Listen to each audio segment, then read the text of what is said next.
حضرت صلی اللہ علیہ وآلہ وسلم پر وحی کا ابتدائی دور اچھے سچے پاکیزہ خوابوں سے شروع ہوا۔ آپ خواب میں جو کچھ دیکھتے وہ صبح کی روشنی کی طرح صحیح اور سچا ثابت ہوتا۔ پھر من جانب قدرت آپ تنہائی پسند ہو گئے اور آپ نے غار حرا میں خلوت نشینی اختیار فرمائی اور کئی دن اور رات وہاں مسلسل عبادت اور یاد الہی و ذکر میں مشغول رہنے لگے۔ جب تک گھر آنے کو دل نہ چاہتا توشہ ہمراہ لیے ہوئے وہاں رہتے۔ توشہ ختم ہونے پر ہی اہلیہ محترمہ حضرت خدیجہ رضی اللہ تعالی عنہا کے پاس تشریف لاتے اور کچھ توشہ ہمراہ لے کر پھر وہاں جا کر خلوت گزین ہو جاتے۔ یہی طریقہ جاری رہا یہاں تک کہ آپ پر حق منکشف ہو گیا اور آپ غار حرا ہی میں قیام پذیر تھے کہ اچانک حضرت جبرائیل علیہ السلام آپ کے پاس حاضر ہوئے اور کہنے لگے کہ اے محمد پڑھو۔ آپ فرماتے ہیں کہ میں نے کہا کہ میں پڑھنا نہیں جانتا۔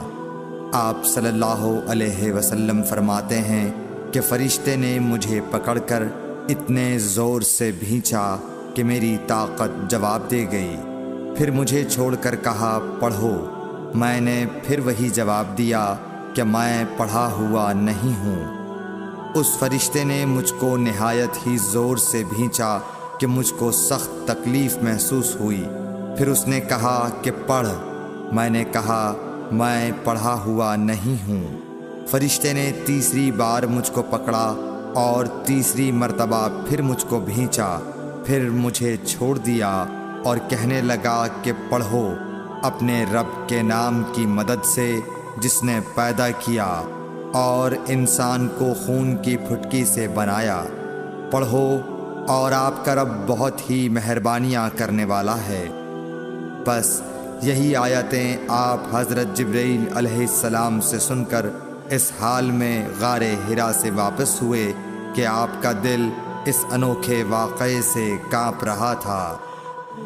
آپ حضرت خدیجہ کے ہاں تشریف لائے اور فرمایا کہ مجھے کمبل اوڑھا دو، مجھے کمبل اوڑھا دو۔ لوگوں نے آپ کو کمبل اوڑھا دیا۔ جب آپ کا ڈر جاتا رہا تو آپ نے اپنی زوجہ محترمہ حضرت خدیجہ رضی اللہ تعالی عنہا کو تفصیل کے ساتھ یہ واقعہ سنایا اور فرمانے لگے کہ مجھ کو اب اپنی جان کا خوف ہو گیا ہے۔ آپ کی اہلیہ محترمہ حضرت خدیجہ رضی اللہ تعالی عنہا نے آپ کی ڈھارس بندھائی اور کہا کہ آپ کا خیال صحیح نہیں ہے۔ اللہ کی قسم آپ کو اللہ کبھی رسوا نہیں کرے گا۔ آپ تو اخلاق فاضلہ کے مالک ہیں۔ آپ تو کنبہ پرور ہیں، بے کسوں کا بوجھ اپنے سر پر رکھتے ہیں، مفلسوں کے لیے آپ کماتے ہیں، مہمان نوازی میں آپ بے مثال ہیں اور مشکل وقت میں آپ امر حق کا ساتھ دیتے ہیں۔ ایسے اوصاف حسنہ والا انسان یوں بے وقت ذلت و خواری کی موت نہیں پا سکتا۔ پھر مزید تسلی کے لیے حضرت خدیجہ رضی اللہ تعالی عنہا آپ کو ورقہ بن نوفل کے پاس لے گئیں جو ان کے چچا زاد بھائی تھے اور زمانہ جاہلیت میں نصرانی مذہب اختیار کر چکے تھے اور عبرانی زبان کے کاتب تھے۔ چنانچہ انجیل کو بھی حسب منشائے خداوندی عبرانی زبان میں لکھا کرتے تھے۔ انجیل سریانی زبان میں نازل ہوئی تھی، پھر اس کا ترجمہ عبرانی زبان میں ہوا۔ ورقہ اسی کو لکھتے تھے۔ وہ بہت بوڑھے ہو گئے تھے، یہاں تک کہ ان کی بینائی بھی رخصت ہو چکی تھی۔ حضرت خدیجہ رضی اللہ تعالی عنہا نے ان کے سامنے آپ کے حالات بیان کیے اور کہا کہ اے چچا زاد بھائی، اپنے بھتیجے محمد صلی اللہ علیہ وسلم کی زبانی ذرا ان کی کیفیت سن لیجئے۔ وہ بولے کہ بھتیجے آپ نے جو کچھ دیکھا ہے اس کی تفصیل سناؤ۔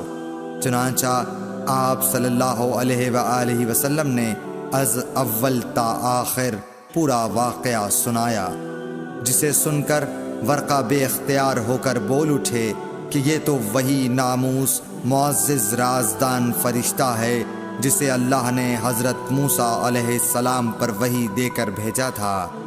کاش میں آپ کے اس عہد نبوت کے شروع ہونے پر جواں عمر ہوتا، کاش میں اس وقت تک زندہ رہتا جب کہ آپ کی قوم آپ کو اس شہر سے نکال دے گی۔ رسول کریم صلی اللہ علیہ وآلہ وسلم نے یہ سن کر تعجب سے پوچھا کہ کیا وہ لوگ مجھ کو نکال دیں گے، حالانکہ میں تو ان میں صادق و امین و مقبول ہوں۔ ورقہ بولا، ہاں یہ سب کچھ سچ ہے، مگر جو شخص بھی آپ کی طرح امر حق لے کر آیا لوگ اس کے دشمن ہی ہو گئے ہیں۔ اگر مجھے آپ کی نبوت کا وہ زمانہ مل جائے تو میں آپ کی پوری مدد کروں گا، مگر ورقہ کچھ دنوں کے بعد انتقال کر گئے، پھر کچھ عرصے تک وحی کی آمد موقوف رہی۔ صحیح بخاری حدیث نمبر 3۔